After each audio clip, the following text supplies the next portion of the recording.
नमस्कार दोस्तों, मेरा नाम डॉक्टर राहुल शर्मा है और मैं एक चेस्ट स्पेशलिस्ट हूँ। आज इस वीडियो में हम बात करेंगे वैक्सीन से जुड़े हुए सवालों की।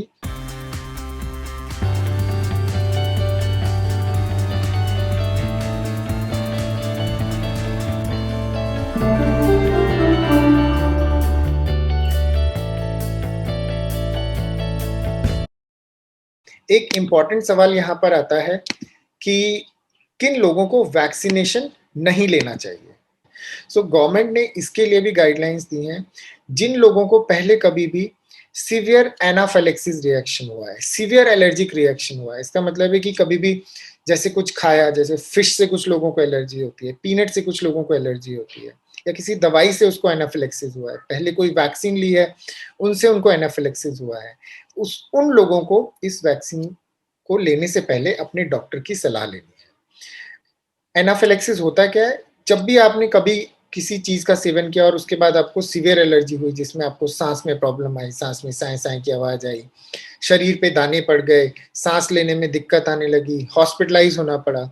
ये सारे सिम्पटम्स दर्शाते हैं कि आपको सीवियर एलर्जिक रिएक्शन हुआ था और इन लोगों को वैक्सीन लेने से पहले अपने डॉक्टर की सलाह ज़रूर लेनी है। दूसरी कैटेगरी वो होती है जिन लोगों को भी एक्टिव कोविड इन्फेक्शन है, उन लोगों को वैक्सीन सेंटर पे जाने से और वैक्सीन लेने से परहेज करना चाहिए, क्योंकि ये वैक्सीन प्रिवेंटिव मेजर्स है। आपको एक बार अगर कोविड इन्फेक्शन हो गया है, तो आपको अपनी रिकवरी का वेट करना पड़ेगा और उसी के बाद निर्धारित समय पर अपनी वैक्सीन लेनी है। इसके अलावा कुछ लोगों ने ये भी क्वेश्चन पूछा है कि अगर वो किसी और टाइप की वैक्सीन ली है उन्होंने, जैसे कि इन्फ्लुएंजा वैक्सीन है, न्यूमोकोकल वैक्सीन है, जो कि हम भी अपने मरीजों को देते हैं ताकि उनका निमोनिया का रिस्क कम हो।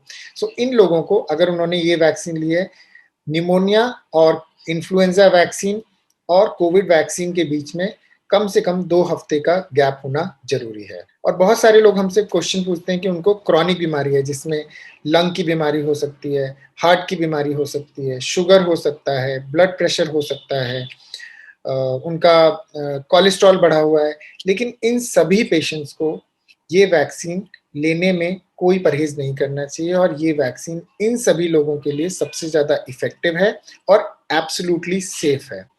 अगर आपको किसी भी प्रकार की बीमारी है जिसमें आप स्टेबल हैं, diabetes, hypertension, heart disease, lung disease, kidney disease, neurological problem, उसके बावजूद भी आप अपनी वैक्सीन ले सकते हैं। एक और इम्पॉर्टेंट महत्वपूर्ण सवाल लोग पूछ रहे हैं कि क्या हम डिफरेंट ब्रांड की वैक्सीनेशन ले सकते हैं? सो अभी तक इसका आंसर ना है, क्योंकि ऐसा कोई ट्रायल नहीं हुआ है जिसमें डिफरेंट ब्रांड की वैक्सीन ली जाए और उसके रिजल्ट देखे जाएँ। अभी यही रिकमेंडेड है कि अगर आपने कोविशील्ड ली है तो आपको सेकंड डोज़ कोविशील्ड की ही लेनी है। अगर आपने कोवैक्सीन ली है तो आपको सेकंड डोज़ कोवैक्सीन की ही लेनी है। एक और इम्पॉर्टेंट सवाल लोग पूछते हैं कि अगर हमने वैक्सीन ले ली तो क्या हम अपना मास्क हटा सकते हैं? क्या हम इम्यून हो जाएँगे? हम सब लोगों को ये समझना पड़ेगा कि वैक्सीन भी 100% इफ़ेक्टिव नहीं है। ये 70% इफ़ेक्टिव है, मतलब अगर 100 लोगों को वैक्सीन दी जाती है तो 70 लोगों को ये वैक्सीन प्रभावी रहती है और 30% लोगों को इन्फेक्शन होने का खतरा है।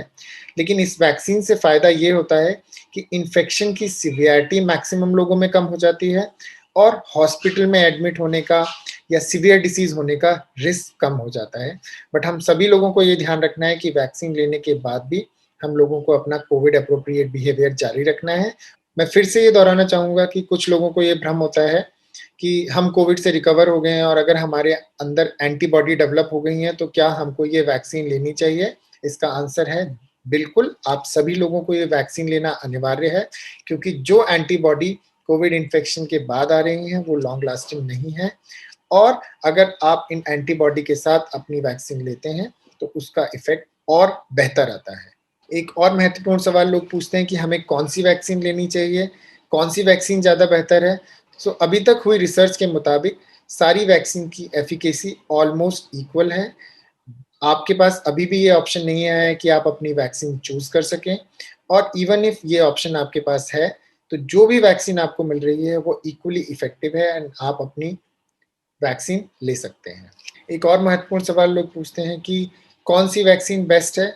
तो इसका आंसर है कि जो वैक्सीन आपको सबसे जल्दी मिल रही है, वही वैक्सीन आपके लिए बेस्ट है, क्योंकि रिसर्च में देखा गया है कि सभी वैक्सीन जो इंडिया में अवेलेबल हैं, उनकी एफ़िकेसी ऑलमोस्ट इक्वल है एंड जितना जल्दी आप वैक्सीन लेते हैं, उतना जल्दी आपकी इम्यूनिटी डेवलप होती है और आपका इन्फेक्शन पकड़ने का रिस्क कम हो जाता है। सो ये बहुत ज़रूरी है कि जैसे ही आपको वैक्सीन लगाने का मौका मिले, आप अपनी वैक्सीन लगवाइए और वैक्सीन के ब्रांड की तरफ ज़्यादा सोचना नहीं है।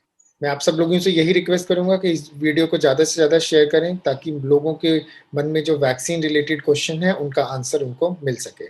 धन्यवाद।